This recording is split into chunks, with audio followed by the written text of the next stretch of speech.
Hello guys, ഞങ്ങളെല്ലാവരും കൂടി പോകണത് ഞങ്ങളെ +2 സർട്ടിഫിക്കറ്റ് മേടിക്കാൻ വേണ്ടിയിട്ടാണ്. +2 കഴിഞ്ഞതിന് ശേഷം ആരും കിട്ടാനില്ലേന്ന്. എന്താ ചെയ്യുക, +2 കഴിഞ്ഞപ്പോൾ എല്ലാവരും പല വഴിക്കായി. ആർക്കും ഇപ്പം അങ്ങോട്ടും ഇങ്ങോട്ടൊരു ഇതുമില്ല.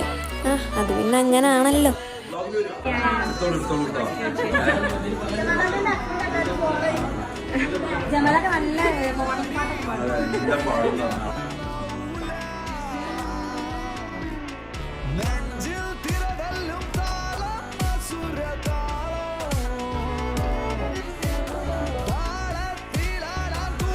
ഇതാണ് മക്കളെ ഞങ്ങൾ 2 വർഷം പഠിച്ച ഞങ്ങളുടെ +1 +2.